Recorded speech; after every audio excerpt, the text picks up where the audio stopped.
दोस्तों, आशा करता हूँ आप सब लोग बहुत अच्छे होंगे। मेरा नाम है नरेंद्र सोनी और आप देख रहे हैं सोनी बैकपैकर। आज के इस वीडियो में मैं बात करने जा रहा हूँ पलाऊ कंट्री के बारे में। पलाऊ की अगर जो स्ट्रेटजिक लोकेशन की बात की जाए तो ये एशिया पैसिफिक में एक छोटा सा आइलैंड नेशन है, और जिसमें इस पर अगर जो इन्फ्लुएंस की बात करूँ तो यूएस का काफ़ी इन्फ्लुएंस रहा है। इस कंट्री की जो डिनोमिनेशन है वो भी यूएस डॉलर है, और अगर जो पे आप टूरिंग करते हैं तो पर डे का जो कॉस्टिंग आती है वो करीब $100 से भी ज़्यादा का है पर डे की कॉस्ट। तो पलाऊ ने रिसेंट डेट में कुछ बहुत बड़ी अनाउंसमेंट करी है इंडियन पासपोर्ट होल्डर्स को लेकर के। तो उसी के रिलेटेड मैं आज ये वीडियो बना रहा हूँ। पलाऊ बेसिकली एक आइलैंड नेशन है, एक आर्किपेलागो है जिसमें छोटे छोटे आइलैंड्स भी हैं।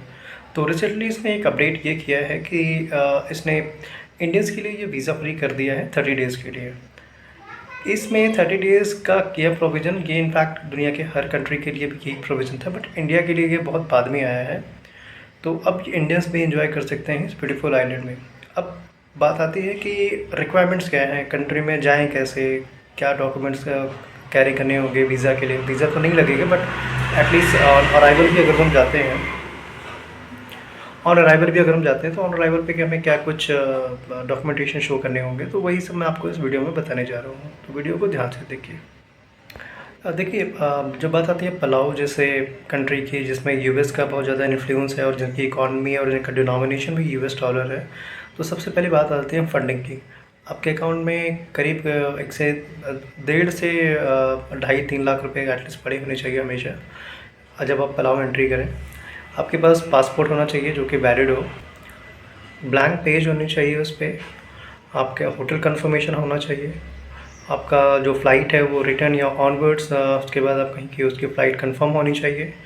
आपका इंटेंशन क्लियर होना चाहिए कि आप क्या टूरिस्ट पर्पस से ही आप वहाँ पे जा रहे हैं। तो यही सारे डॉक्यूमेंट्स रखते हैं। और हाँ, लास्ट नॉट द लीस्ट कि आपका ट्रैवल इंश्योरेंस भी मस्ट होना चाहिए। अब अगर जो मैं प्रोसेस की बात करूँ तो प्रोसेस बहुत ही सिंपलर है। आपने फ़्लाइट लेनी है पलाऊ की और आपने वहाँ पे एंटर करना है वहाँ के रिस्पेक्टिव एयरपोर्ट पे जब आप जाएंगे आपको इमिग्रेशन की लाइन में खड़ा होना पड़ेगा। इमिग्रेशन ऑफिसर्स आपका पासपोर्ट मांगेगा, पासपोर्ट पे आपकी स्टैंपिंग करेगा। बट ये स्टैंपिंग थोड़ी सी यूनिक है, यूनिक इन द सेंस कि आपको एक प्लेज साइन करना होगा जो कि एनवायरनमेंट रिलेटेड है, जिसमें आपको उस पे प्लेज पे ये साइन करके देना होता है कि आप वहाँ की जो इकोलॉजी है, जो वहाँ का एनवायरनमेंट है, वहाँ फ्लोरा ना, उनको आप कोई इम्पैक्ट नहीं करेंगे, उनको कोई नुकसान नहीं पहुँचाएंगे आपके ट्रैवल से। तो उसी टाइप का एक डिक्लेरेशन होता है जिसको पलावन प्लेज बोलते हैं, वही आपके पासपोर्ट पे स्टैंपिंग करेंगे और वहाँ पे आपको सिग्नेचर लिया जाएगा। इससे पहले इसका एक फ़ीस हुआ करता था जो कि $100 था, बट अभी एग्जाम्प्ट है। जैसा कि मैंने बताया कि इंडियंस के लिए एग्जाम्प्ट कंट्रीज़ बन चुका है, वीज़ा फ्री है ये रिजीम। तो अभी आपको उसके लिए कोई फ़ी पे करने की ज़रूरत नहीं है। हाँ, बट सफिशेंट फ़ंड का होना बहुत ज़रूरी है, आपका इंटेंशन क्लियर होना बहुत ज़रूरी है। डॉक्यूमेंटेशंस के मामले में चीज़ें बहुत ट्रांसपेरेंट होनी चाहिए। कोई ऐसा शेडी टाइप का उनको नहीं लगना चाहिए कि आप वहाँ पे किसी गलत पर्पज़ से आ रहे हो, बिकॉज इस फंड फर्स्ट टाइम इंडियंस के लिए रोल आउट हुआ है। तो इट इज़ रिकमेंडेशन कि आपका जो इंटेंट है वो क्लियर हो और आप जो प्लेज साइन कर रहे हैं उसके अकॉर्डिंगली ही अवॉइड करें उस चीज़ में। तो ये सारे डिटेल्स रहती हैं। अब बारी करते हैं कॉस्टिंग की। देखिए, पलाऊ जाने के लिए इंडिया से कोई डायरेक्ट फ़्लाइट नहीं है। आपको अगर पलाऊ एंट्री में जाना है तो आपको उसके लिए आपको कनेक्टिंग फ़्लाइट्स या 2-3 कंट्रीज़ के होते ही जाना पड़ेगा।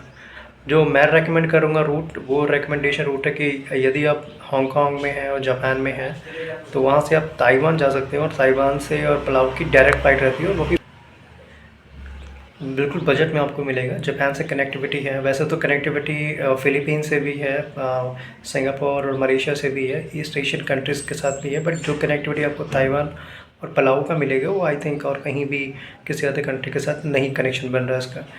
प्राइस की बात करें इंडिया से तो करीब 70 से 80 हज़ार रुपये वन साइड का टिकट लगेगा अगर जो आप यहाँ से इंडिया से लेंगे, और वहीं ये करीब चीपर हो जाता है, करीब 10 से 15 हज़ार या 20 हज़ार मैक्सिमम जा सकता है अगर आप ताइवान या जापान का रूट अगर जो फॉलो करते हैं। तो डेली खर्चे की बात करूँ तो आपका डेली का अमूमन खर्चा आएगा करीब $100, जिसमें आपका फूड, अकोमोडेशन, ट्रांसपोर्टेशन चार्जेस और एक्टिविटीज़ भी इंक्लूडेड है।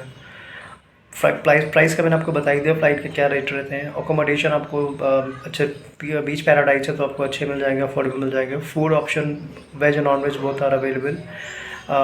जैसे कि आपको बताया कि ये एक आइलैंड नेशन है, तो आपको वाटर एक्टिविटीज़ और हॉपिंग कर सकते हैं, आइलैंड हॉपिंग और अदर्स एक्टिविटीज़ में आप इसको करके आप अपना डे स्पेंड कर सकते हैं इस ब्यूटीफुल नेशन में। तो यही सब चीज़ें थी जो मैं आपको बताना चाहता था। तो वंस अगेन एक बार मैं फिर से इन शॉर्ट बता सकता हूँ कि पलाऊ का वीज़ा फ्री है इंडियंस के लिए 30 डेज़ के लिए।